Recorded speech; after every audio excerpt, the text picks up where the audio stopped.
Lifting family, welcome back. We are going to be doing the review on the TDS half rack. So this rack is made by a company called TDS. Overall, I was looking for a design for a rack that would both allow me to do some overhead pressing work without hitting the top of the rack, and then something that was also a cost saving measure in terms of not buying a rack that would end up needing to be very, very tall, but also would be much more costly than I wanted, at least for something that was not going to completely overhaul how I would do my training setup. So I had some money. I did not want to try to sell my other power rack and then basically take the money that I have and then the money from a theoretical sale of my current power rack to then allow me to bunch that together to have one nice power rack. So I opted for the route of allowing me to have two power racks. That does allow for a decent bit of versatility with my training, especially since I like to do supersets.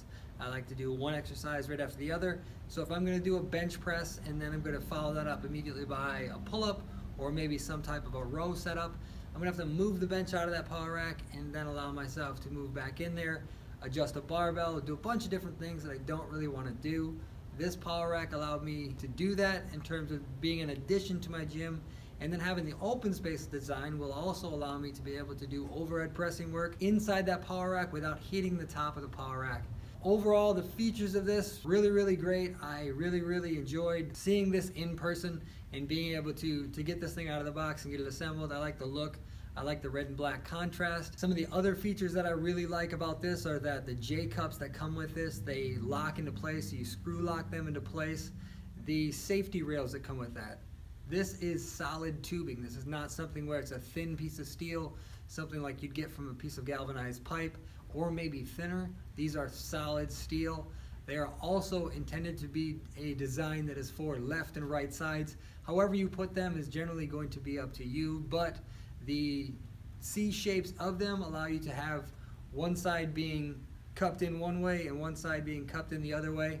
And I have not seen that on a lot of other racks. Most of them will just give you basically a standard, we've made 1 million of these and you get 2 of them. With this rack, overall, very great choice in terms of being within a price point that was within my needs. This is $260 shipped. There were some issues with shipping, but overall, those are not something that would just make or break this as an overall deal. I really like the versatility. I like the design. It's a very stable rack as well. So in terms of the specifications of this rack, we're looking at a length of 58.5 inches. We are looking at a width of 48 inches.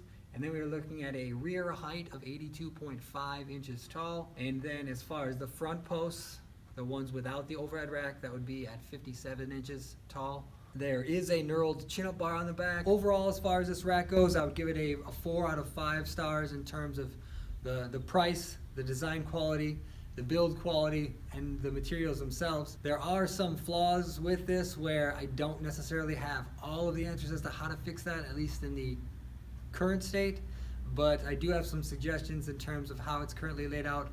Basically, the way that the rack is currently laid out, I would flip that around. I would turn the rack around so that you've got a little bit more gap and space in between where the weight plate holders go to maintain stability of the rack, and then the rack itself. So the rack itself should be further away from those weight plate holders. That way, as you push weight into it, you've got a longer lever that would allow you to have less rocking from the front of the power rack to the back of the power rack, creating less of a tipping issue. Having it so close to the weight plate holders generally makes that a little bit more difficult, because it's more difficult to get a bench underneath of there. I've also seen some people that have had to turn the power rack around or turn the bench around in the power rack and basically bench the opposite way than they normally would, so that they can adjust for this issue of this gapping. My incline bench does not fit in this rack itself. If I were to have it just below where the pull-up station is and then facing out, so if I'm benching where that pull-up station is, I can't do that with my incline bench. I would have to turn it around.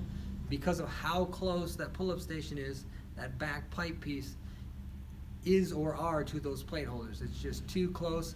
Those should be spaced out a little bit further. Other than that, the only other thing is that without a top frame in the front, so because this is an open rack, without the top frame itself kind of locking you in, that does not create too much stability either, so the rack tends to kind of push itself out a little bit, which is not necessarily a problem. I don't really see somebody trying to smash this power rack open for any reason, I don't really see any exercise that would require you to do that.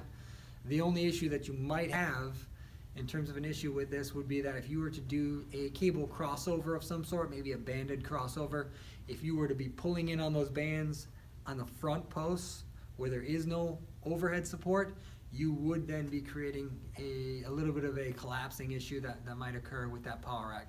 So the suggestion there would be to make sure that you hook those cables up to the back side of the rack itself where there is overhead support, and then you'd create less of that issue of the rack potentially folding in on you, or in the long term folding in on you.